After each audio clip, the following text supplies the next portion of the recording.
Good evening, good morning, and good afternoon for everyone out there in the world of sports Laker talk. This is the Nightcap with Joe Soro and Gerald G. Glassford. What's going on? And yeah, it's been a funky night. Good night. I feel, Joe, I'm just gonna say this once. I feel like it's after the 1992 Royal Rumble. Ric Flair, the real world champion, had just won from numbers 60 minutes through the entire WWF roster to get the WWF championship. And afterwards, they did a press conference, probably one of the best promos of his life. But just before it, Bobby Heenan and Mr. Perfect got on the microphone with Mean Gene Okerlund, where they said, yeah, hate to say we told you so, but we told you so.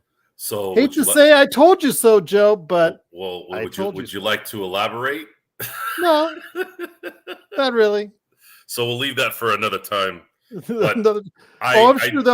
sure we'll have to approach this here in about I'd give it a week. Yeah, we did. No, this is it. They'll start asking in the chat and all that stuff and all that. Oh, they'll ask and we'll tell folks. Look, how can I put this? I called it. Why are you watching this show? Let's talk a little. Let's talk a little shop here. Why are people watching this show? Gerald, what's your assessment on that? Well, the reason why is because we're different than the other shows that are out there. For whatever reason, whether it's the relationship that we have with each other or the relationship that we have with you, we're different from these other shows. And even these other shows say that we're different, which makes us stand out from the crowd one way or the other. Now, it has come to our benefit in some ways, and it's come to our detriment in others. And we see that almost on a regular basis, do we not? Yes, and we haven't used any resources to build this. This has been completely organic. I'm not going to say that's going to stay that way. At some point, there will be a larger machine that can get us out there a little bit more. But the premise of the show, folks, is to entertain. And much like any other job, granted, this job is a little different. We do get paid, but it's not a salary. It's not an hourly wage. It's you should see the taxes I filed for last year. We file taxes. That means there's income coming, right? So, but the point is, we're here to entertain, and we are entertained to entertain you. That's part of it. And a lot of movies and shows and entertainment in all the media we watch in our life, you always hear about certain things that happen during that time where you're just like, man, I didn't know that. Oh, wow, I didn't think they were going to do that. Oh, I didn't know that was going to happen. Oh, wow, I didn't know that's what happened. You know, the whole point of this show is to obviously inform, entertain, and what that means, each show is different sometimes. I think Intel Wild hides out until we pop up with a new Nightcap, because he's back, my friend. Are you serious? Jesus Christ. Intel, great to have you back, my friend. Always. Okay, I think I can do. Besides the super chats, it is just good to have you. I'm going to finish my soliloquy here, and then I'm going to go get a shot glass, and I'll honor Intel since he hasn't been here in a while. So, folks, we live in a world right now, and maybe it has always been like this, but because everybody has a forum, anybody can talk now because you can reach everybody. Maybe we're seeing more the sensitivity of things, but I want to be very clear when I say this. I don't care. I don't care. I really don't. I care if somebody gets hurt. I care that if somebody's child is sick, I care. I care if someone's spouse, someone's mother, someone's father is hurt or something weird has happened. I am sensitive to that. But if you consistently whine and cry over the littlest things that mean nothing, you are going to get tuned out. I do not care. I do not care. And that's just something you're going to have to accept. And should this show get to where it needs to go, the parasites will come in droves. But I'm the ultimate serum because it doesn't affect me. You always say, I'm sensitive to this, I'm sensitive to that. I think, according to what I take a lot from you and from the other panelists and from the audience, I think I try to be as even keel as possible. I think I try to be as tough skinned as I possible. And I think I try to run as decent a ship as I can, Joe. So I know I get a lot of flack from you on times for what, but I'm here every day ready to go with a new show whenever I can. Yeah. Well, everyone has their own style.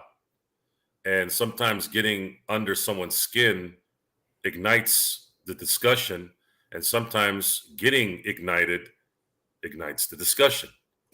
But what we don't do is we don't go back into our beds and get into a fetal position and start getting into our feelings. And all of a sudden we're sitting here going, what's going on? And by the way, guys, I'm not picking on a 15-year-old kid. 15-year-old kid is a 15-year-old kid. I don't pick on children, okay? I might say stop talking, discipline-wise. Hey, don't do that. They're Stop children. eating that crap that you eat. Right. That's not anyone good. particular. I don't chastise children in that way. I'm talking about grown-ass men.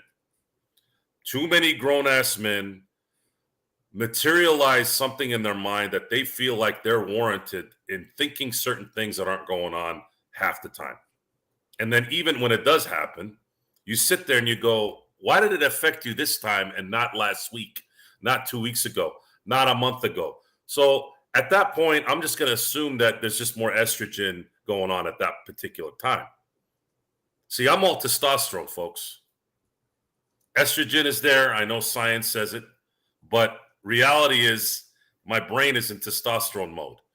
And when you're in testosterone mode all the time, you're gonna start getting in the way of things. So I want to start the show, since it's the Nightcap and we do talk about other things than sports sometimes. I want to let you all know, and this is going to be up here for a long time. And there's a lot of things that I've said on this show that I sort of go back and go, so even I do that. Guys, we're human beings. We do it. Okay? Sometimes it's true. Sometimes it's embellished. Sometimes it's wrong. But in the end, you got to own up to it. Own up to it. Have the sack to own up to it and pass it by. Get on with your life. Go on. Do we have to hear the sob story all the time, every 3 months, 2 months? No. I have been married for 16 years. I've had more what you would call spousal spats with grown-ass men than my own wife, who is as feminine and estrogen-filled as anyone you'll meet. She's all woman. Very, very feminine. Very nice. Very sweet. All my friends love her. Matter of fact, she's gotten mad twice in the last 20 years I've known her. And my friends freaked. They freaked. They said, what happened? Who bothered her, right? I've had more spats with grown-ass men than my own wife. So you might be sitting there going, what the hell are you talking about, Joe? Well, folks, because this is an entertainment show, we'll let it fester a little bit. And I'm going to go get a shot glass, which means maybe we might go somewhere here in the next hour or so. And maybe you'll find out. We'll find out. But in that time, Gerald, please take over and get people prepared for back to basketball. We want to start talking about basketball again. Well, in the actually, Lakers. I'll be back with a shot glass. While you're getting your drinks, I'm going to get you off screen here while you do that. Robert asked a great question. Robert, I always like it when you're here because whether you like our opinions or not, you give great questions to out there. Intel Wild, Joe is going to take care of you right now. It is the Nightcap with Joe Soro. But question, would you consider trading Anthony Davis to free up his $43 million and put it towards Markkanen and Murray along with another salary, knowing Redick likes a 5-out system? My answer would be definitively yes. Anthony Davis, great two-way player. But as I said before on this show, Robert, he signed his extension very quickly when it was offered to him. He didn't wait for the season to play itself out, where in this offseason he would have been offered excuse me, or eligible for a lot more money than he would have signed for. So if that's the case, he knows his body better than anyone else, Robert. As Joe gets the Jack Daniels prepared for you, it's shot number 1 on the way. May the force be with you, cool bro. Try El Pollo Loco. Try some healthier food, my friend. Just looking out for you so it doesn't, get you in the long run. Just healthier food, my friend. Healthier food. But getting back to what you were saying and what your question is, Robert, I would say I would trade Anthony Davis to free up that kind of money if you put it, and you knew you were going to put it towards a Markkanen and a Murray. Because I think, again, with Anthony Davis, he knows his body more than anyone else. The statistics and the number of games, the percentage of games he's played over the last, let's just say 7-10 years. He knows what his body is capable of and not capable of. And are we sure that he's going to play a 77-game schedule again next season? That's what I worry about with Anthony Davis. No questioning his talent, no questioning his ability, none at all. But based on what I see, as far as the numbers tell me, it's going to be really, really hard for him to replicate the number of games. Not the points, the rebounds, anything like that. It's the number of games. So yes, if you want to cater to more of a 5-out system, it may not be able to include Anthony Davis, Joe, because of the fact he's just not a 3-point shooter. And I stated this over a year ago as well. Salute. Salute to the Second Amendment. That's what it says on there, folks, in case you were wondering. I just renewed my CCW license this week. God bless America. God bless you all, Gerald, and everyone on the panel. And, of course, God bless all you out there in the world. It's top of the morning, afternoon, and evening to you, wherever you are. Salute. Salute. So with that, Joe, I thought Robert, again, brought up a good question. His question, and I know you're a big Anthony Davis supporter, is whether you would consider trading him if you knew you were going to go ahead and get a DeJounte Murray plus a Lauri Markkanen in exchange. Absolutely to play not. more of a 5-out system. Absolutely not. Okay. No, Anthony Davis can adapt to any situation as long as you're not asking him to shoot threes. Yeah, you don't need him to shoot threes. You won a championship without him shooting threes. Granted, he didn't have a game-winning shot at the 3, and he did shoot his best time from the 3 at that time. But the reason why that team was so successful is it was balanced. You had 5 players on any given decision by the coach to put 5 players that could play defense. And that goes a long way. And you had a LeBron that was still young enough to be completely dominant with the ball. The Lakers at this point have to upgrade their offense without losing depth. If they don't do that, you're in trouble. You're in trouble, and you're going to likely look at another 2-year run for this coach. That's a fact. That's a fact that's going to happen if you don't upgrade this team, and you cannot lose the depth. So it's an extremely difficult task, apparently just for the Lakers, because Presti can go and get someone like Caruso for a Josh Giddey. And, of course, everyone's sitting there going, Giddey's going to be this special player. Okay. Right. Okay. I'm not going to say he's not going to be special, but how come we can't get anybody that's on the up and up that can get traded for someone of significance? How come Williams and who was the other guy the Celtics had? Oh, Brogdon. How come Brogdon and Williams, who were complete just duds, can be traded for someone like Drew Holiday? How does this happen? Why is it that these teams all have these one-way trades, and the Lakers seem to be that team where, well, sorry, guys, you're going to have to give us 18 first-round picks, and then maybe we'll give you a guy that can come off our bench? I'd like to know why. Do we really know why? I don't know why. With that, I have my second shot. Salud. Yep, 25 minutes. Pale Fox says, okay, we need to address the elephant in the room. JJ started a podcast with LeBron to get the coaching job while Ham was still the coach.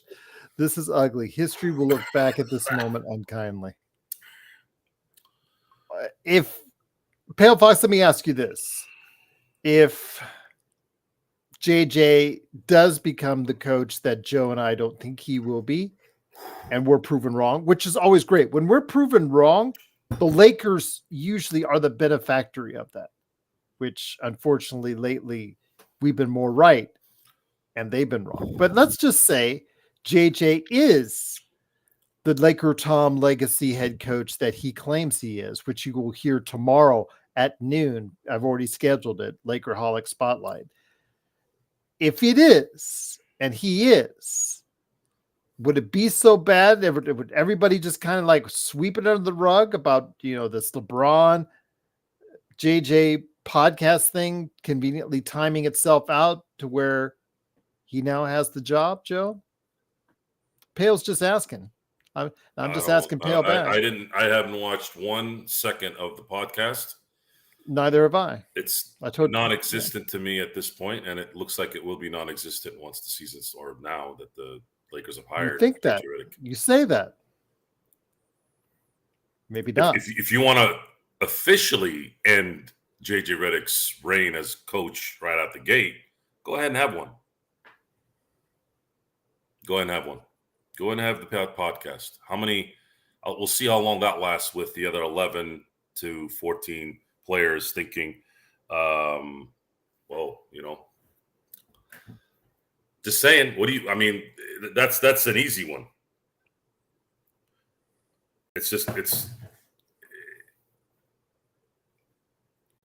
I really don't want to be right, but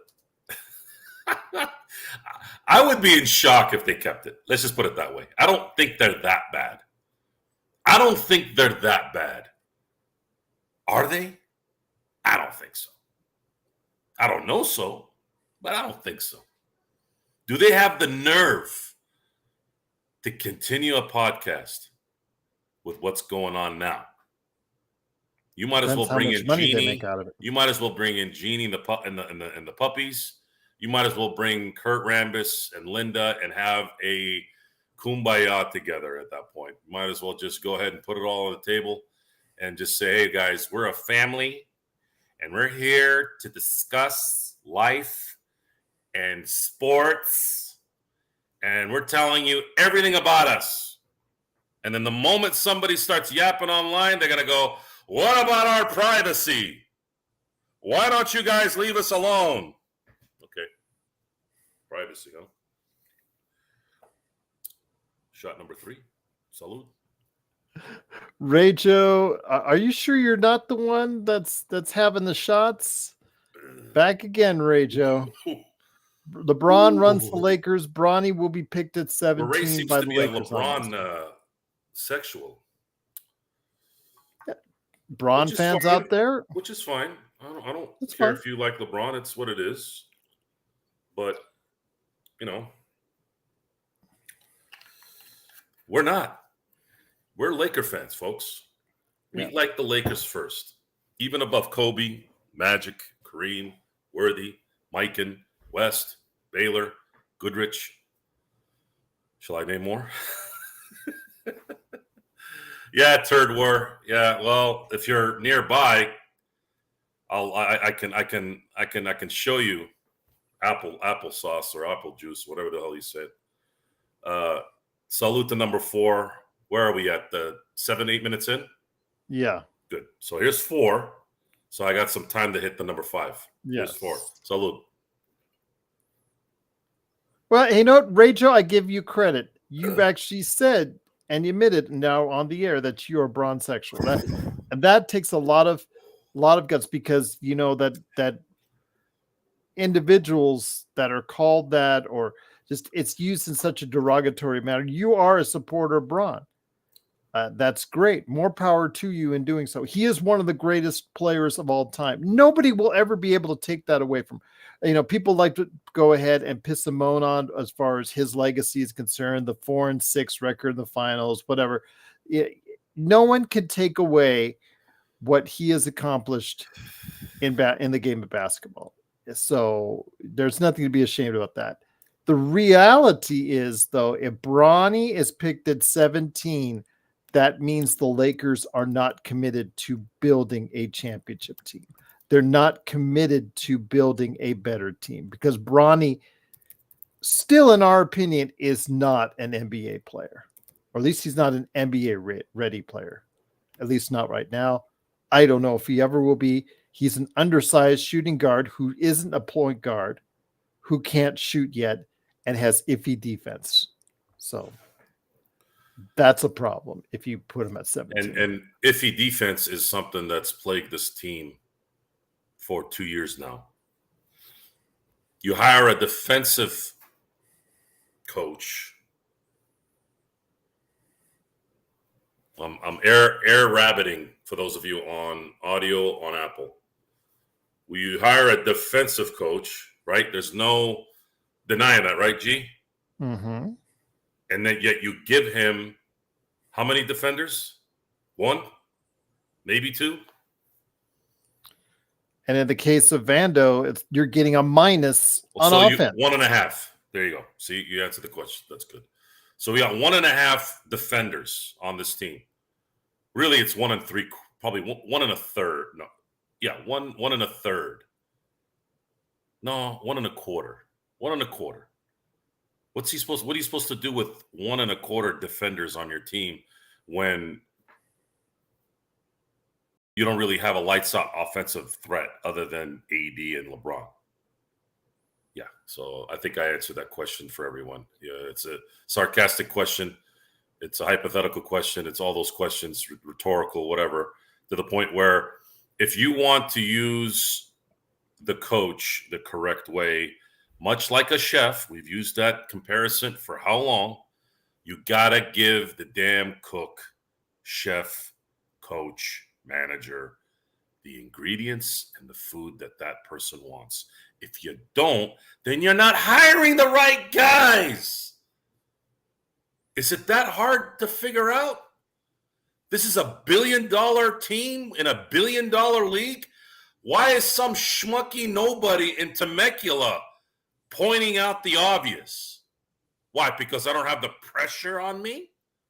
Is that what it is? No, maybe you shouldn't be doing it. Am I wrong? If you can't handle the pressure, quit. Quit the job. And if you're the owner and you don't want to do the job, then go away, hire the right guy, and go do whatever the hell do you do. There are plenty of absentee owners in sports. Do it. You don't need to be the face of anything. And that's your solution there. Do the job or don't. Can't have it both ways. And no, we're not grateful for 2020 and 2010 and 2009 and 2002 and 01 and 2000 and 88 and 87 and 82. No, we're not. No. We're like Tom Brady's. Our favorite championship is the next one. And the Boston Celtics just put a foot in the franchise's rear end again. So now you're behind again. It took you how long to catch up? It took you almost 60 years to finally catch up to the green turds. And then all of a sudden, one bad trade 2 years ago derailed it. So, to give Intel the fifth, much like Kobe gave us 5, much like Magic gave us 5, how about the current regime give the Lakers a starting 5 that's worthy of competing for a championship? Would that be so hard to ask with all your resources and all that lineage and all this history? I'm just saying, number 5 and under 25, baby. Salute again. And on that note, you're watching the Lakers Nightcap with Joe Soro. It's getting stronger with each shot right there. Sorry. No worries. All good. All good. You can't afford to screw this up out there. And Bronny James, if you were drafted at 17, much less 55, even though I think that he will be drafted at 55, much to my chagrin, is a wrong maneuver for the franchise because the fact he is not ready for NBA ball. And you need someone now with the depletion of our roster, with the fact that we have talent that's commensurate to a mid team at best in the Western Conference. That's not good enough. That's not good enough at all. We need more talent. And the problem is, if you're wasting that on a pick who may never materialize to be a good basketball player, or even a basketball player, period, that you can put in your rotation, there's a great possibility JHS and Maxwell Lewis may never become rotation players for the Lakers, Joe. I think people just have a tendency to forget that. They may, but right now, the odds are not in their favor. Seems like that's the ongoing theme. Nothing's in their favor. Nothing's in their favor. You're gonna have to start creating some favors at this point. There's no more time to waste. You're gonna sign LeBron to a 3-year deal. You better win a championship in those 3 years. Otherwise, you just wasted everyone's time. And we're still 5 days away from something very, very bad. Well, a week, probably more than likely, that we'll know. You draft anyone that's not potentially going to be an NBA player, then you are not serious about winning, and you're more concerned about putting on some circus show. And I'm not gonna watch circus. I'm a grown ass man. I don't watch the circus. I want to watch talent. Okay. Acolyte. I'm sure you've seen it, G. Yeah. I haven't. Because after The Last Jedi, after The Force Awakens, I will never pay a dime to watch a Star Wars picture. The issue with playing the circus versus focusing on talent is 9 out of 10 times, if not more, you're going to get a crap product. We're in the talent business. We're in the greatness business. We're not in the let's give someone a shot. This isn't, anyone can be a teacher. Anyone can sell coffee at a Starbucks. I'm sorry. I'm not trying to marginalize teachers. They're absolutely great for society, for children. My kids have learned a lot from public school teaching. I put my heart out because they do have to deal with a bunch of psycho parents. Believe me, I know who they are too. But the thing is, anyone can be a teacher. Anyone can serve coffee. Anyone can be a cop. But not everybody can be a movie star or an NBA player or an NFL player. So you can't compromise those positions with let's give them a shot. And we're going to find out here in a week if the Lakers are really serious about winning. I'm still going to say they're going to trade 17. I say that because even if they pick at 17, it's very unlikely they're going to have a player make a difference next year. Correct, G? Yep. Even if he's not a bust like JHS, but he's going to have some curves there. And the Lakers, the luck you might have getting a Cam Whitmore, a Triple J, or Podziemski, or a Trace Jackson Davis. You could get those guys. You could. But the odds are long. But the odds are long, and the Lakers seem to not be focused on getting the best player available, at least the last few years. They're more interested in being that team that goes, ooh, we're going to get Darko Milicic because we want to trick everybody. Joe Dumars probably lost 2 titles because of that move, because he thought he could outsmart himself. Just pick Carmelo Anthony, and you beat the Spurs in 05. Right? Yep. So, folks, life is not that difficult. I know you're being told that by people who are on drugs, who have health issues, who come from weird upbringings, and those who have privilege seem to always get the backlash too. Like they think that people in that world also don't grow up into certain circumstances, right? But at the end of the day, you got to look at it. You got to just pay attention to now. I'm not going to worry about what happened yesterday. If you can't handle it, don't do it. Don't put yourself in a position that's going to trigger your emotions. If you feel like because of whatever's gone on in your life, you're going to react a certain way and it's not good, then you shouldn't be around that particular whatever that is. And right now, correlating that with what's going on with the Lakers, don't outsmart yourself. You're not that smart to begin with at this point. Pick the best player available at 17 and 55 and stop worrying about the BS. We're going to find out. We're going to find out, and it could be a very bad Friday next week. Friday for free agency and all that? For the draft. Well, the draft is Wednesday and Thursday. Thursday. Sorry. Okay. Yeah, there you go. It's like Friday. My brain was a day ahead. I thought it was Thursday today. No, it's again, everyone out there, to let you know and remind you, the draft now takes place over the course of 2 days. The league, in its infinite wisdom or lack thereof, has decided that the second round will take place over the course of Thursday afternoon.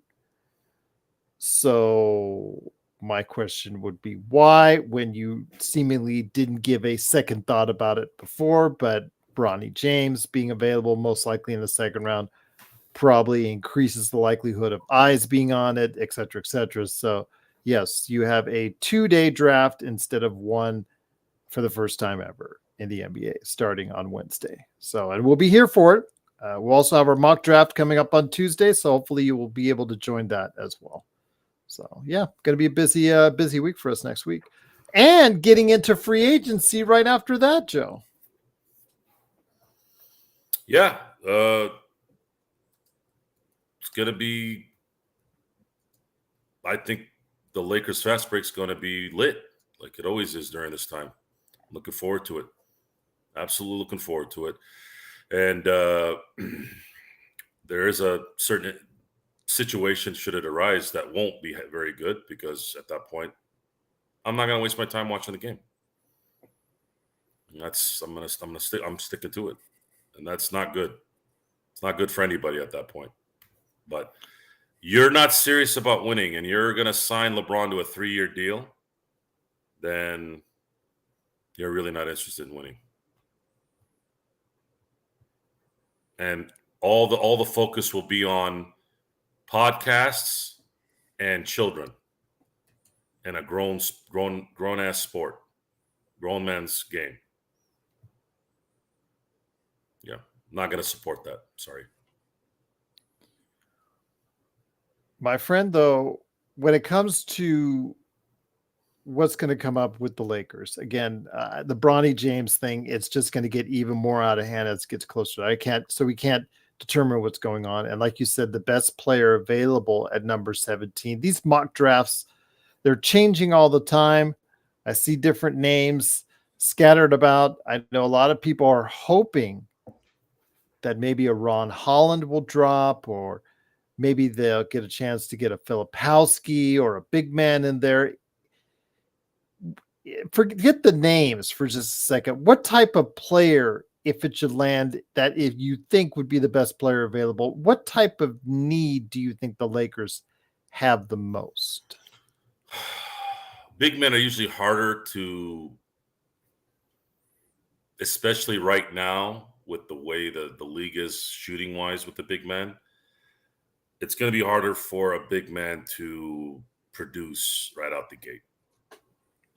I'd say if you can get a player that can shoot right away, then there's some value there out of the gate. Okay. I think that's probably what you want to do. The issues with this current draft class, and please excuse my ignorance, I haven't watched a lot of these guys play. I've done some research, not a lot. I rely on Stone Hansen on a lot of this information, and Stone's been pretty busy. But usually a defensive stalwart in a draft typically isn't good on offense at all. And you can't just sick that guy on someone in a 2024 NBA, because if he's not going to be somewhat relevant on offense, then he becomes a massive liability, and all the work that he does on defense kind of gets washed away. I think you would be talking right now about Stephen Castle, who's a lottery-bound individual that is really bad coming into the draft from the outside, but a really high-level defender. But if he goes to the right team, so let's look at that. You said he's going to probably go in the right lottery. Now he's between, probably go between anywhere from 4 to 9. So so he's that good on defense that you're gonna get a team that's desperate for talent. They're gonna likely pick him somewhere between 4 and 9. You got to have a lot of good shooters though, because he did shoot 26% from the college 3-point line. Okay, so let's look at. Okay, so we have Atlanta, Washington, Houston. It's too high for Houston at 3, right? Detroit, you might start thinking about it. Okay, just what I thought. So San Antonio picks 4. Mm-hmm. I'd say that might be the team that he needs to go to, because he's going to get the right coaching. Yeah. And he's going to a team that doesn't need to win. Detroit, no, they need to win. He'll kill them there. Charlotte, death trap. I wouldn't want to go there. Portland. But both those teams, Joe, are extremely deficient on defense. So San Antonio has three of them, the next 3 teams. San Antonio has the 4th and 8th pick. If I had to take a guess, man, you called it right. He's going to get picked either 4, 8, or 9. I don't think Memphis lets him go. I think Memphis could use him. I think you also have to look at 5, 6, and 7, because all 3 of those teams are terrible on their perimeter defense. And they are, but and if they do, then they're gonna end his career pretty quick, or that he's not gonna be on that team too long. I would hate to want to go to Detroit or to Charlotte, where Detroit just fired a coach that they signed for $75 million a year ago. Crazy. They have no idea what the hell they're doing. Charlotte has what soon will be a walking corpse in LaMelo Ball, and no hope in ever being a contender. Primo's asking if there are any Euro centers out there that they can get. If they are, they would have to have already been playing pro ball, Euro pro ball, and be able to get out of their contract from whoever they're doing it from. That would take a little bit of negotiation. That only happens sparingly, so I don't see any of the Euro centers that have tenure in the Euro balls, in the Euro leagues, have the ability to get out of their contract to come over to Lakers, to my knowledge anyways. Otherwise, you'd start hearing rumors of that. In the draft, if he gets to 55, look out for Ulrich Kamke, who's a 7-footer out of the NBA Academy in Africa. He is someone that has intrigued certain individuals. He is a project, but could be someone in the vein of DJ Benka for us, as somebody down the line that could develop into possibly a backup center. But that's what you use the number 55 for. Is you're looking at somebody that's talented enough that may be able to pay off for you down the road at 55, but certainly not at 17. I don't know any Euro centers at this point. I'm not hearing of any that I know. Alan saying that, Gerald, if we got a center, they would not play much with AD not being able to shoot and LeBron getting too old for the small forward position. The question we want to ask is there a possibility of us getting a center for the MLE? That may be a difference. We may be able to get a center out there. Hartenstein is going to go for top dollar and maybe possibly back to New York. So Adam Bona could be there at 55. Easy. I don't know. He's 6'10", I think at best. I think he was 6'9.5" in shoes, if I'm not mistaken. But yeah, 6'10". Yeah, 6'9.5" is what he's listed at. So he's athletic. Definitely someone who will give you effort. I will give you that. But he's not going to stretch the floor for you. High steal rate from what I'm seeing. I have seen him as far as playing on the court, of course, against other Pac-12 opponents. Then okay. Decent rebounder, but nothing pops out of the page, which you're right. He may fall to number 55. So, too bad. Could do worse at 55. You could do Bronny James at 55. So you could do worse than Adam Bona. Is there a possibility of Valanciunas taking the MLE in LA? That's the thing. He is 33, if I'm not mistaken, off the top of my head. If you offer him, 11 million would be the mid-level? That's a possibility. He might be interested. That if you pair him, you can't play him for long stretches.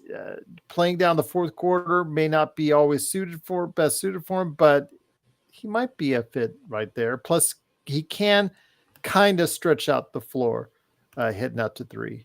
Robert says, word is Lonzo Ball might be released. Well, he's got, since he's out for the rest of the year, this upcoming season already, if Chicago can get an injury write-off as far as on him, because remember, there's an insurance claim that they would have to file.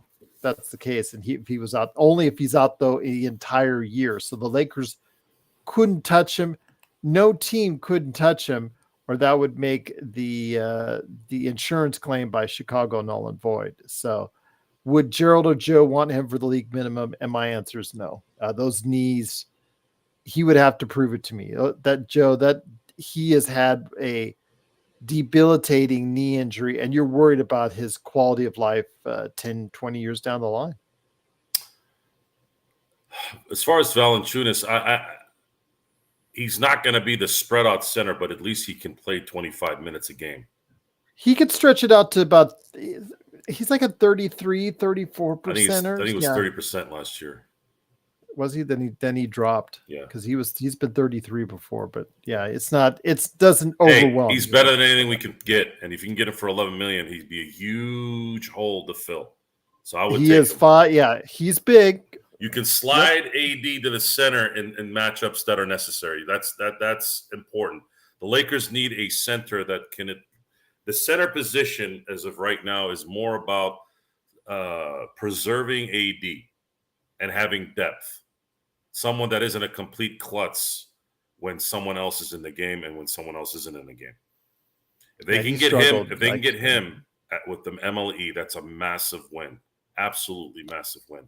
Which means his career's 35, but yeah, he struggled at 31 last year. You're right. Which means if you can get your center position solidified, then you have the chance to possibly risk going after something of some substance on in a trade.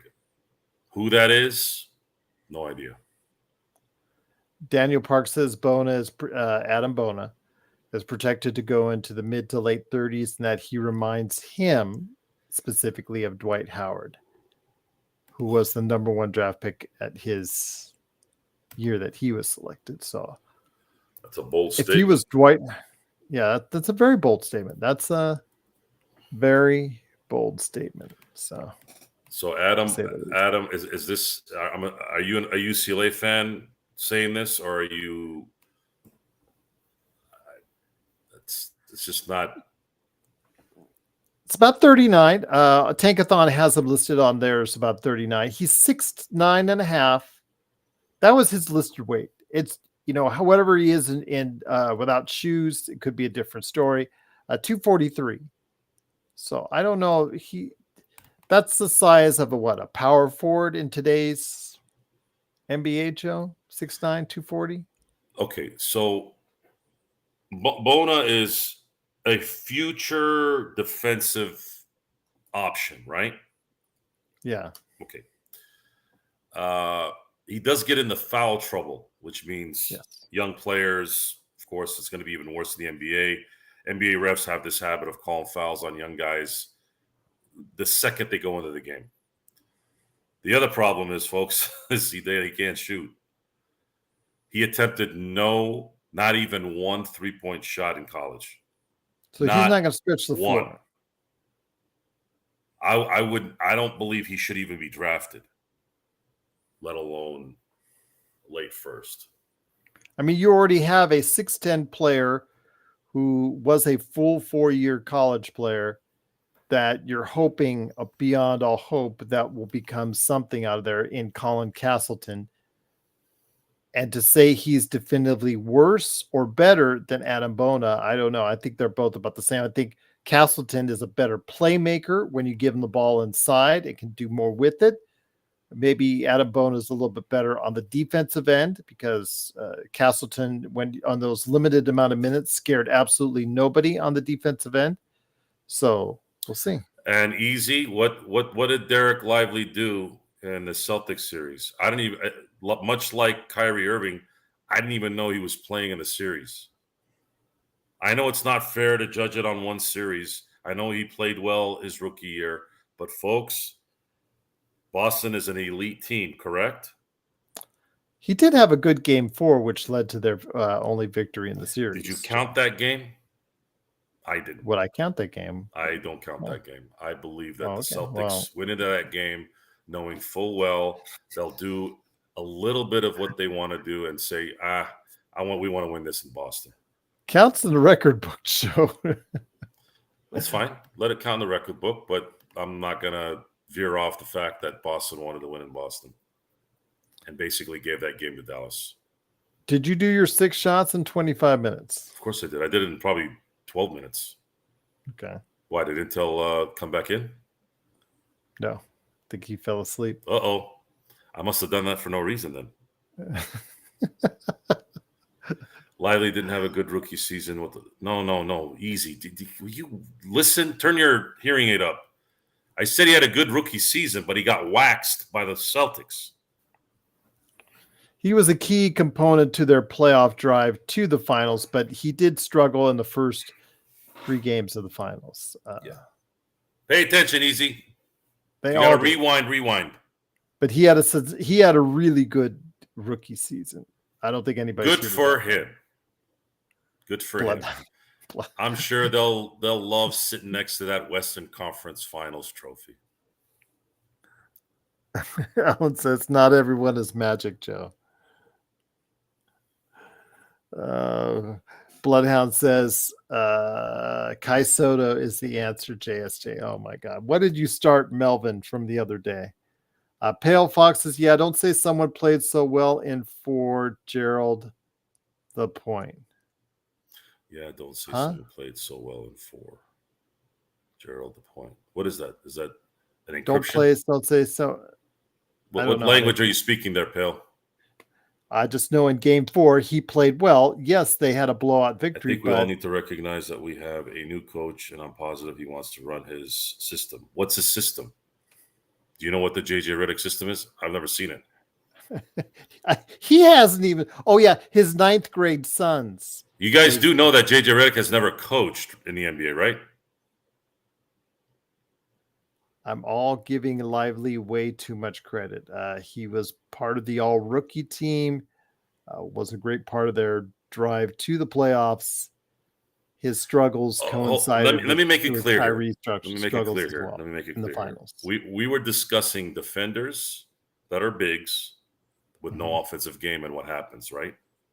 Right. Well, what happened to Derek Lively in the Celtics series? What's he good at? Defense. What's he not good at? Offense. And what did the Celtics do? Well, they took the key component, a key component of their game, the lob. The lob was something that they relied upon heavily in pick and roll, lob, kind of the basket, something that Derek Lively thrives on. And they took it all away, their lobbing for the first 3 games. So Alan says, Gerald, I ask again, how much rope will you give JJ before freaking out? Will you tolerate a horde first year?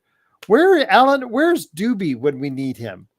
I wonder if he's going to go ahead and start if he hates JJ and wins or losses.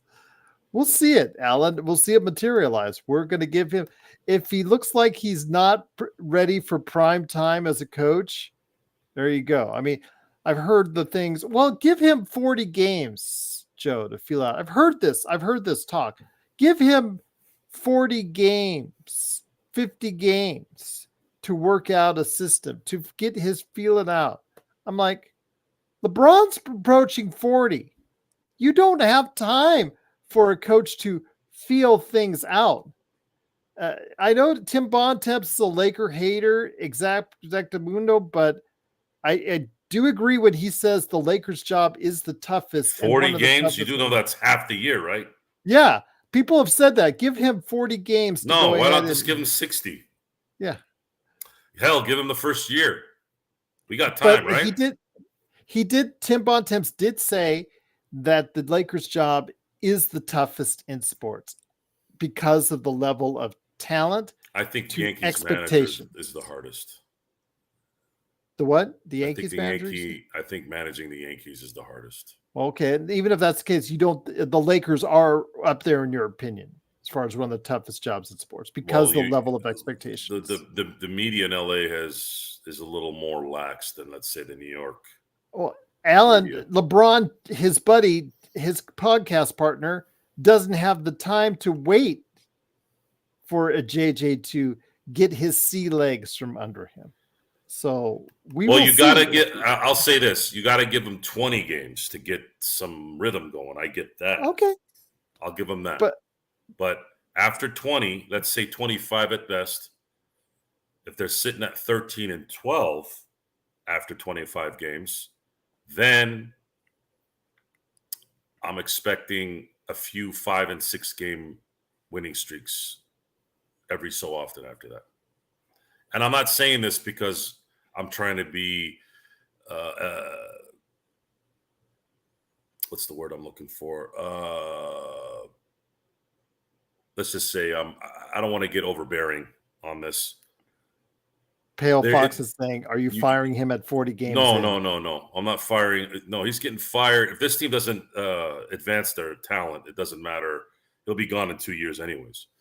But after 20 to 25 games, this team has to hit some kind of a stride if you do want to not be a playing team. Do you want to be a playing team? You're going to have to win. after 20 games, and you have to win a lot. We haven't seen the schedule yet. Last year's schedule was one of the more just unbalanced schedules I've ever seen. But they actually came out pretty good in the end, right? They had a 5-1 6-game road trip at the end of the year. We didn't expect that. No. And we're going to see. But if the Lakers do not improve their team, it doesn't matter what JJ Redick does. He'll get the blame, but it's really not his fault at that point. Again, making it one of the toughest jobs in sports. Now you might ask, well, why didn't we do that with Darvin Ham? Well, we're going to find out if the same things are going on with JJ Redick that happened with Darvin Ham, then maybe it's a talent problem. Not really. Darvin Ham was a terrible coach, but I'm going to wait and see what kind of court balance, what kind of enthusiasm, and what kind of focus this team has. Can we get out on runs? Can we get an outlet pass that makes sense? Can we box out in a certain way? Can we make layups when we're getting hacked? These are the things I've been asking. And if you see a lineup that's not working, or do you change it? In-game adjustments. How do you use your timeouts? These are things that we saw clearly that we, from the get-go, said was going to be an issue. Gave Ham time to learn, and obviously he was stubborn enough to say, you know what, I'm just going to do it my way and keep on doing it. And that's what these coaches do sometimes. You don't think that based off of JJ Redick's personality, he can come off stubborn, right? Yep. So that's certainly his words have said. Bad NBA coach 101, stubbornness. I'll give you an example that I've used a few times on here. Get Kobe's 81-point game. Sam Mitchell was coaching the Toronto Raptors in that game. And Jalen Rose is on record saying to his coach, we might want to put another guy on Kobe. And he goes, you basically told him, you don't listen to what I'm saying, I'm going to take you out. Now, I think I know what Sam was doing. I think because at the time, the Toronto Raptors were leading. They were even leading going into the fourth quarter, I believe. I think Sam was thinking, well, let's let him get off. Don't let anybody else get off, and we'll win this game. Well, we saw what happened. It didn't work. But that happens a lot more than you think. It's the reason why Dwayne Casey wins a Coach of the Year and then gets fired, 3 weeks later? Mm-hmm. These coaches are just as stubborn as players. And if you have a stubborn coach who's wrong, you have a bad coach. If you're going to be stubborn, you better be right. But first and foremost, you got to have talent. You got to bring in more talent at this point. Wanted to ask you, speaking of the talent that's out there, the Chicago Bulls and OKC Thunder made a trade. And unfortunately, I wanted to hear your thoughts on this. When you heard Alex Caruso, probably after yesterday, will no longer ever get a chance to be a Laker again unless something different happens, because he got shipped off to OKC in exchange for Josh Giddey. I thought it was a great move by OKC. I think he's a perfect fit there, and I thought it was just a smart move by OKC. Your thoughts, my friend, on Giddey? Yeah, it's all right. And the Bulls got no picks out of it either. That's crazy. Yeah, the Bulls think that they might have gotten I don't know about a star, but a really, really good player in the future. And I hope he plays some defense. The Thunder are in win mode now. They're ready to start winning now. And Caruso's going to be that guy that's going to help them. They need somebody like him. They probably need one more player that could impact the game like him, whether it's on offense or defense. But one more player like that, and then Chet Holmgren 1 more year in, there's a very good chance that the Oklahoma Thunder could make a run here next year should they stay healthy. So it was a great pick, and they have more cap space. They could do more.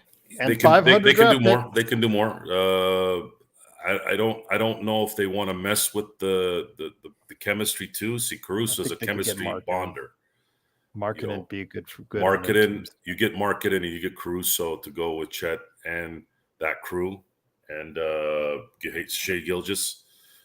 You're putting yourself in an unbelievable position. The only thing is, I just expect Danny Ainge to ask for an unreasonable amount of stupid stuff that I don't think Presti's gonna. That's a good possibility, Alan. They have the cap space to do so. Yeah. Speaking of cap space, the intriguing Paul George, as his name has come up quite a bit as far as possibly being on the move. Philadelphia, which has up to, I think, in the 60s as far as millions of dollars that could be available to sign free agent or free agents. Your thoughts on that, my friend? That's been one of the major talks of going on. There's a possibility that he could test the Philly situation, but I think if Ballmer sits him down and says, look, I'm going to give you the max amount of money to stay in LA. We'll make you this much money on the end, blah, blah, blah. I think he'll end up staying there if he cares about what he's always cared about, which is himself. If he cares about winning, then Philly's the spot that he has a chance at winning a championship. I don't know the percentages there because you don't know if Embiid's going to be healthy enough. But I do know that Paul George will help in not having to have all the pressure on Embiid in that. And Maxi's just going to keep getting better. So you'll have that trio there in the East. Could be a pretty formidable team there should Embiid stay healthy during the end of the year. It's so funny because some people have alluded to the fact that Philadelphia is out of the Paul George sweep list. How do you know? They're not even supposed to legally contact him until the end of this month. Now, we all know that what goes on behind the scenes, but that would be tampering if that's the case. All I know is Paul George and Joel Embiid, they kind of hung out with each other for a little while during the finals. So I don't know. You tell me. But technically, Philadelphia is not supposed to have any contact with Paul George until free agency begins. It's always the soon-to-be free agent is in L.A. at his L.A. home. Does that mean he's going to L.A.? It's that these guys all hang out. You all know that, right? Yeah. I mean, we've seen them on banana boats. We've seen them at concerts recently, dancing on stage. These guys are all buddies. They're all best friends. They all like to hang out and eat stuff and drink stuff. And yeah, that's what they do. That's the competitiveness. Good for them. Means nothing. It's very interesting, again, with Ballmer opening up. I love how people are now calling it the toilet bowl because the vaunted toilets in the Intuit Dome. I love how they're calling it the toilet bowl, and I think that's hilarious. They got that nickname already. Joe, you build an arena, you brag about the toilets. How do you not expect the internet to start calling it the toilet bowl soon thereafter? Well, the Clippers have been a toilet for their entire existence. Exactly. So it only fits if the shoe fits, or I should say, if the bowl fits, then call it what it is. You know, money in sports does do wonders for you, but it's a talent business. You still need the talent. And also the talent needs to play. So Ballmer can have all the money in the world, but he can't fix Kawhi's knee. He can't fix Paul George's thirst for winning. He can't fix James Harden's one-way only mantra. Who could also be a free agent if anybody wants him? I'd say James Harden on a good team as the sixth man would be very good for him. The irony in that, because correct me if I'm wrong. Comes full circle, baby. Wasn't he a sixth man on another good team that went to the finals? And he had a disastrous 2012 finals, which is what cost the Thunder a mini dynasty, or at least a competitor to the Warriors at that time. I think they win a title with Harden there if they just waited a little bit. And that's all it took. One bad decision because of a bad performance in the finals. And the Oklahoma City Thunder waste 3 of the most impressive consecutive first-round picks you could have in a franchise. It doesn't matter how good Presti is, folks.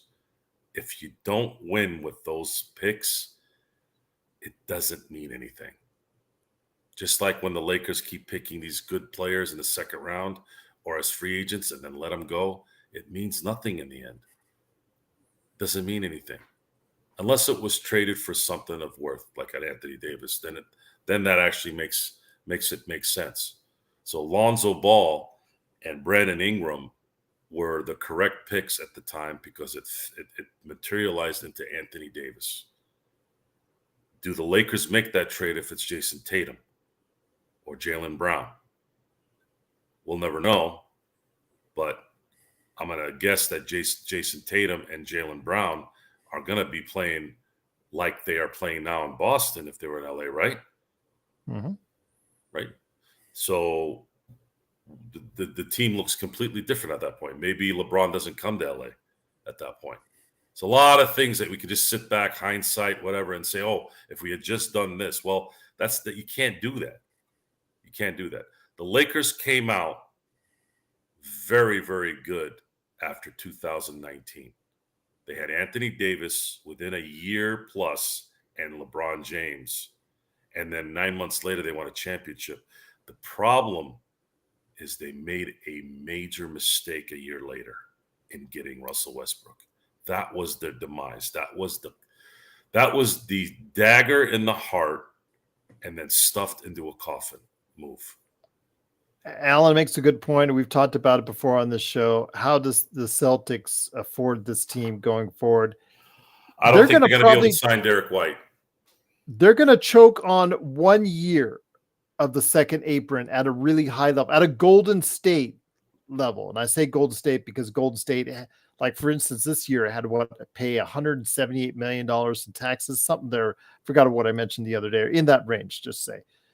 If they pay that kind of tax, let's see if they have to pay that kind of tax, how long they'll be able to withstand going ahead and paying that out there, Joe. I'm going to take a guess that they're not going to be able to sign Derek White. Okay. I think that's probably because they can't pay 3 guys 30 plus mil. I'm sorry, 5 guys, yeah. And he's certainly worth it. In my opinion. I think he is. I think he's playing at the best level of his career. Yeah, he is. But a lot of that has to do with the fact that he was on the perfect team. He goes, he's kind of like I wouldn't put him in the Draymond Green category, but you take Draymond Green in 2017 and you put him in Charlotte, he's not Draymond Green. Well, he's going to be looking for the max in next year? He'll get it because people are prisoners of the moment. But Derek White is not, to me, a max player. I think he's good at 15 to 20 mil a year. But he's going to be able to get what he wants because of the circumstance. And Jason Tatum's going to get it this year, which will end up what did we say it goes over 7? They're going to have Jaylen Brown. They're going to upgrade Mr. Tatum. They have Porzingis for another 2 years, and then Drew Holiday's making another 30 plus mil the next 3 years plus player option, which means really 4 years. So the Celtics are going to come back with Holiday, Porzingis, Tatum, and Brown 100%. Al will probably come back for 1 more year at a normal number, and then they're going to go find a replacement for Derek White, which what if they could draft someone and pick someone up for the MLE and replace Derek White. And it'll cost them probably $5 to $11 million, $5 to $15 million, right? $350 million for Jason Tatum. Mm-hmm. It's probably what he'll sign for, according to Eric. Well, that's the supermax, yeah. That's a lot of cash. Daniel says, do you all want someone like Dudley or Handy to You know what's weird? return? Daniel Park, do you live in Temecula? My buddy across the street, his name is Daniel Park. I literally put his number in my phone today. That's so weird. Anyways, he said, will Dudley or Handy return or someone new? It'll be someone new. I think Handy got JJ's getting fired, his own folks. stuff. Yeah. Why would they bring him back? Dudley may come back, would be an option, I think, Well, because he didn't he get did fired. He was in Dallas, right? Yeah, he was in Dallas. So they could try to pluck him from there if they really are in love with him. But I would like to see Rondo get picked up. That would be I know that's been mentioned a lot, but you don't care about assistant coaches, from what you said on this show. So couldn't care less about assistant coaches. I don't think they do much. Alan says, will the cap make it impossible for dynasties unless you have 2 generational talents or drafted great? I think that's probably what they're trying to prevent, Alan. Which is stupid because dynasties is what makes the ratings go up. But the numbers weren't good this year for this finals. They weren't good. And they were good when overall. You had the Warriors and the Cleveland Cavaliers going to the championship every year. But I think a lot of the owners from within say they want a better chance to Who compete. gives a crap about what the owners think? Oh. I thought you guys were business people. I thought owners cared about business. Each team is worth what in TV contracts alone? A little over $1 billion every year. Alan said, in the end, it's you look at the Celtics. They're losing Derek White, and then they still have everybody else. So you get a couple guys that can replace Derek White, and they're right back into competing for a championship. They're not losing anything really.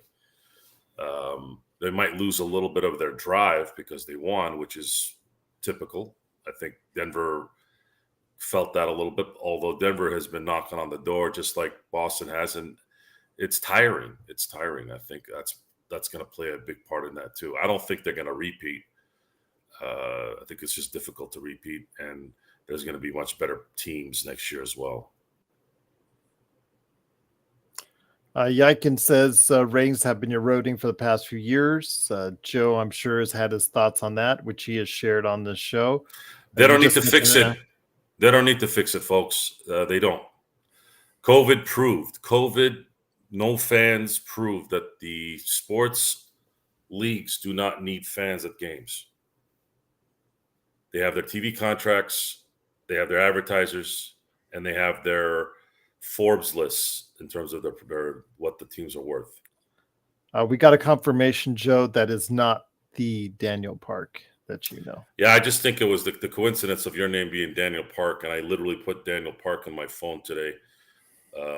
The tenant across the street, across from me in my warehouse, his name is Daniel Park. We were laughing about his name too. I'm like, what's so funny about your name? It's Daniel Park. He goes, you would laugh at how bad people are pronouncing Park. I'm like, you got to be kidding me. He's like, I've heard Park, Pork, F word. I'm like, how do you even look at the F word there? Fark. I'm like, are they blind? So yeah, I think that's kind of funny. That's just crazy. Anyways, I don't have any feeling on what's going to happen next year. I think every year is going to be different at this point because of the competitive balance that's really starting to take way here. We'll have a better idea in 10 days. We'll know, I believe, in a week with the Lakers. Draft nights is going to play a big part in what these guys are going to really end up doing. But nothing on free agency right around that time? No, I don't know. I don't know. We're going to have to get very lucky that somebody comes here for 11 mil. Someone that has really good skills that can at least play, that can be of some use instead of walking corpses. And one of the things that I I liked about, and the reason why I brought him up, Valanciunas, besides the fact that he's a center and we need a center bad, is this is a guy that's missed 3 games in the last 2 years. Imagine that. He played all 82 games this year and 79 last year. I know that you were getting into an argument the other day with somebody in our chat in regards to your thoughts on D'Angelo Russell and your mindset in retaining him. I don't think they were getting the message that you were trying to say. It's not necessarily the player. If, let's say, you committed to a $20 to $25 million contract per year, it's the salary slot you're trying to, because you don't, if he walks, you don't get that back unless you do a sign and trade. Yeah, there seems to be a dead spot in a lot of people's brains in this subject. They don't understand the collective bargaining agreement at its basic term. The league has agreed, and this was even before this new contract was ratified. I'm talking the last time they did an agreement, that players will receive 50 and the owners will receive 50 of the money that comes into the NBA. Therefore, when you talk about D'Angelo Russell in comparison to what the current salary cap is and the rules to the salary cap, if you lose, you have his bird rights. If you don't know what his bird rights mean, it means when you have a player's bird rights, you mean you can sign that person for an extra year instead of 4 as a free agent. In-house team can give that player an additional year. And you can give him money above your current salary cap. You just have to obviously pay luxury tax, and then that's where the aprons come in, blah, blah, blah. But let's not get too complicated here. Let's go to the basics, okay? I want you guys to hear me here, for those of you who don't hear very well. If you don't sign D'Angelo Russell, you cannot use the money you don't pay him to somebody else. Let me repeat that. If you do not pay and sign D'Angelo Russell, you cannot use that money on someone else. Now, if you sign him 20, 25, that money now, and you get the player who's got value despite his issues in the playoffs, he's got value, more value than you can get anywhere right now. At this moment, that's in your control. That's the only guy that you can get right now that can hit shots and be a starting point guard for you. You sign him, and now you've protected that asset. What is the asset, folks? Money. What do you need to get trades going for talent? Matching money. Am I making myself clear, guys? I know I've had 5 shots of rum, but I think I was pretty clear there, right, G? Yep, I think you were. Now, I'll finish this off. The Lakers sign someone they need. Number 1. Number 2, you now have an asset going into next year in case someone demands a trade, because that's the only chance likely that the Lakers are going to ever improve their team. They're going to need a Giannis. They're going to need someone of Giannis's ilk to say, I want to go to LA, F you all. Just like how Anthony Davis did it. That's it. You're giving yourself a shot at this point.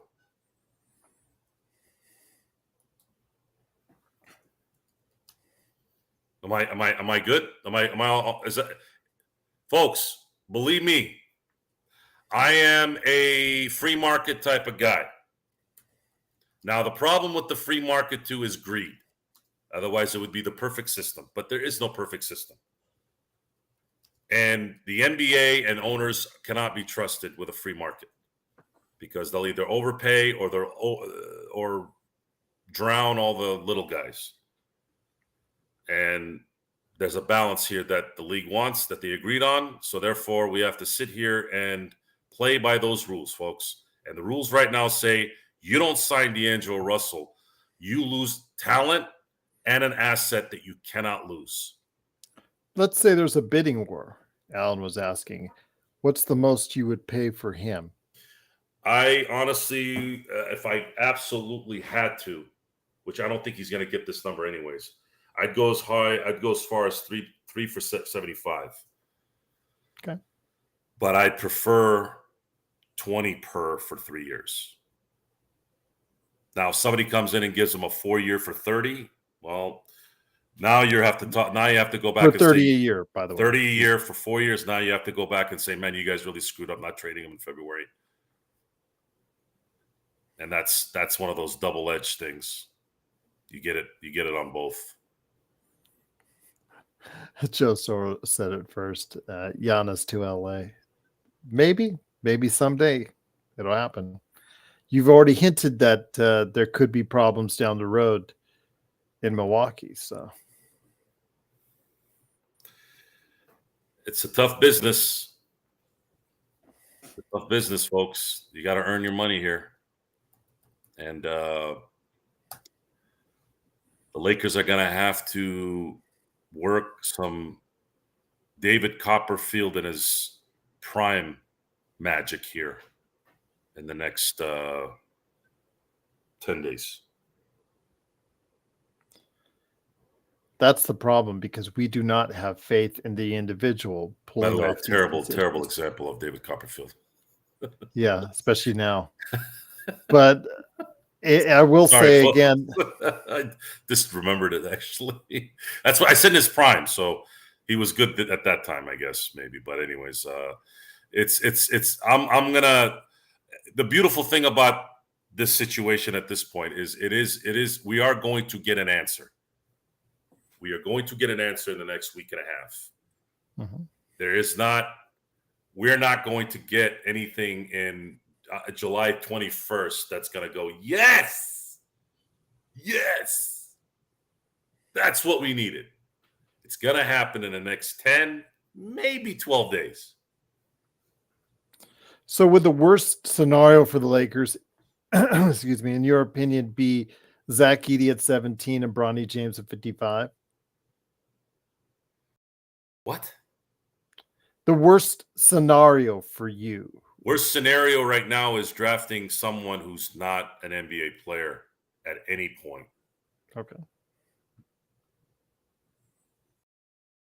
I don't care how weak of a draft it is. There are 8 billion people on this planet, and you can only draft 60 players into the NBA.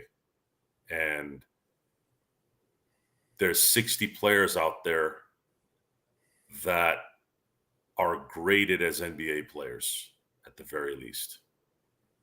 And I expect you to pick one of those 60. If you pick somebody else that's not, and you waste the draft pick there, don't tell me that the second round pick doesn't matter, folks. Who won the MVP this year for the third time? Who did the Lakers trade for a bucket of chicken? Who was picked in the second round? Who's a starting center across the hall? Well, you've said before you don't really have a dog of the fight when it comes to the second round.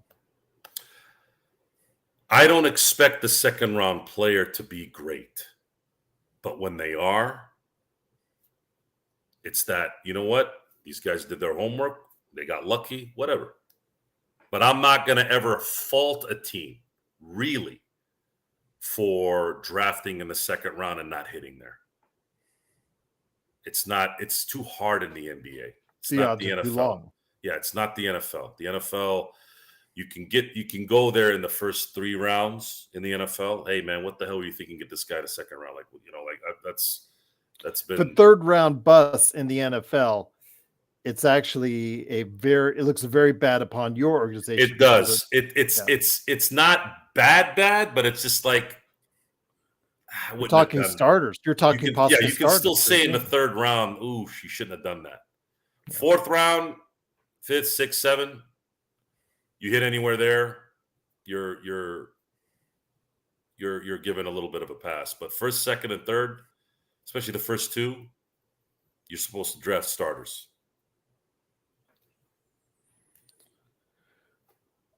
On that note, my friend, it's been a very interesting nightcap that you brought out. Talked about JJ, the draft. I know that the guys tomorrow, well, it's still tomorrow if we're anyone out there, Saturday at noon Pacific, 3 Eastern, the Lakerholics will get together. Hopefully, Jamie will have it working this time around. You won't need my help.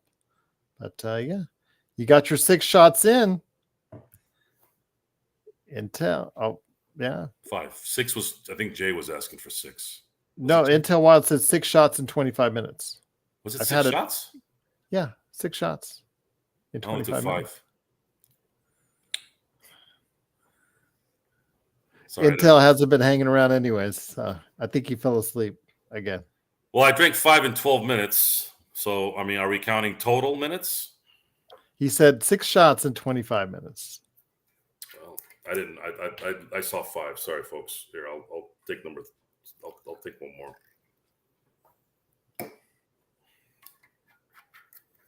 Maybe I'll check back in on after we get off. JSJ says 5 in 26 minutes.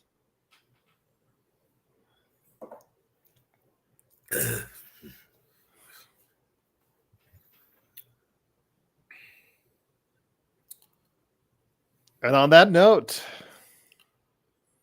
sorry, business never sleeps. Yeah. Well, there you go. That's why you're the man behind Simblades. Yeah, Simblades is a very interesting business. Never thought in a million years I'd be a landscape guy. At least that's what they call it under the contract term. I'm like, I'm not landscaping. I'm land building. So, but the word construction is a very weird word in California. I don't know why. But Simblades is getting closer and closer, possibly to the next level. And it's taken, I'd say it's taken a while for me because I'm impatient, but it's been in its existence since 2000, technically since 2020. I was a different name in 2018. I converted it to Simblades. And the goal is to get to the big boys. And the big boys is government contracts. And right now, we're inching closer and closer to that kind of connection. You get a government contract liking you, and you can, I've seen it happen. I did a film 13 years ago. The producer was a fencing contractor who had government contracts, and he was doing quite well. And he never lacked business. And that's all I'm asking. It's like, I'm not asking to take it easy. You just give me the opportunity and I'll make sure you'll be happy. So Mark says, well, he says good night, great show, but he says you owe him tequila. Yeah, he wants me to drink tequila. So the next time I do my shots, I'll bring my tequila for Mark, for Australia,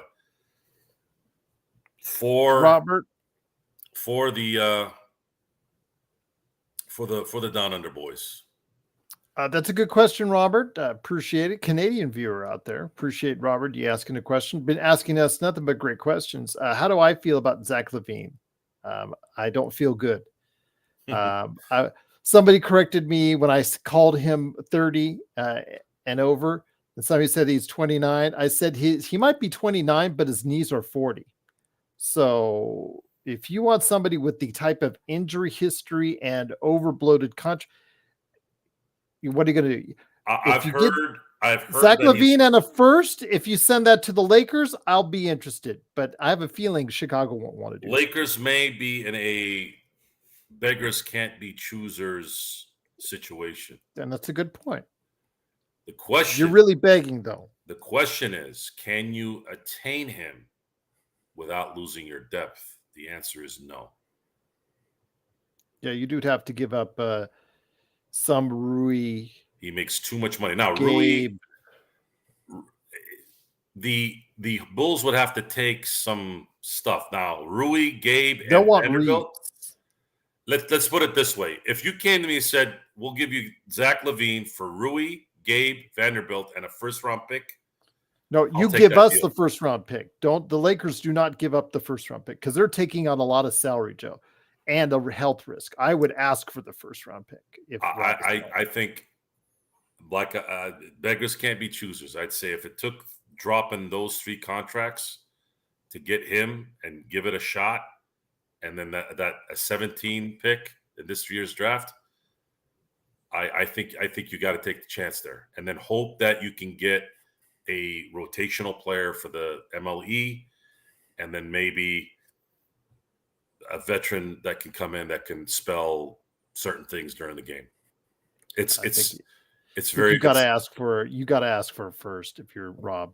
I'm sorry. Okay, if you ask for a first, then could be condition or whatever, but sure. His injury history, Joe, warrants it. I do not trust his. I'm with you on it. If they could ask for it and they get it, what do they do? Do the Bulls give the Lakers a first-round pick next year, which would be cool because now you have a first-round pick next year. But they'll probably ask for Reeves in return. I think the Lakers. Would you do? Well, let me put it this way: would you do LaVine and a first for Reeves and whatever pieces you want to put into in the mix? I'd think about it at least. That was going to be tough. And if the first is next year, Joe, I would definitely think about it.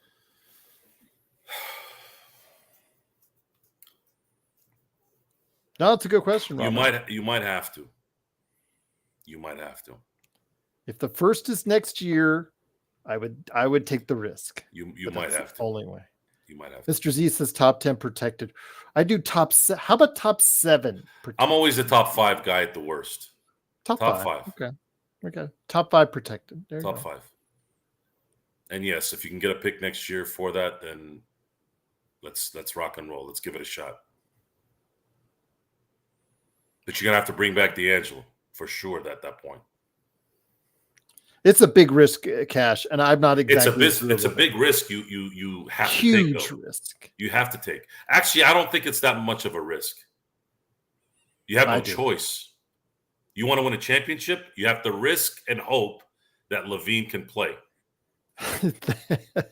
hope that LaVine can play. Right. Hope he'll stay on the court. Would you rather risk hoping he can play in the result that he will play well, right? If he can play, he's going to play well. Or you go back with the team you have right now and lose and be a 7th seed. Because remember, folks, LeBron is not going to be as good this next year. Every one of these guys gets worse, AD and LeBron, every year in terms of skills, in terms of their stamina. 43, 45, and 48 the next 3 years. You can't. For LaVine. Yeah, you can't. You have to risk. I wouldn't say LaVine is a Westbrook, Jay. Westbrook is a cancer. LaVine is not a cancer. He certainly doesn't have a great rep in both Minnesota and Chicago. It's not gone well in both those areas. Well, I think the way Minnesota was running things was He's not a good defender. He can light it up from behind the arc, so I will give him that. He can score for you. I will give him that. But his health, man, scares me. You better give me a first for next year, Chicago. That's all I'll say. You want to get rid of him, you're going to have to attach a first to him. I'm with you on that. And let's cross our hearts and hope to die that the Lakers have a plan to bring in talent, even if it's a risk, because that's pretty much what it's likely going to be. And with that, I am now starting to feel a little nice buzz. That 6th one worked. And with that, I want to thank everyone for being here tonight for the Lakers Nightcap. We'll likely, I'm going to be available tomorrow night, likely, probably Sunday, but it's going to be remote in the middle of the week, probably when the draft is going on. But You'll be here for our mock draft at least, right? I'll do my best to be here. I have to be in Northern California in the middle of the week. Okay. So I'll try to do it remotely. But with that, again, if anybody wants to contact me during the off hours of the show, you can contact us at LakersFastBreak@yahoo.com. You can contact me directly on Joe Soro LFB on X or Sinblades_turf at Instagram or on Facebook as Johnny Blade with the Punisher logo. And again, I enjoyed the night very, very well. I feel good.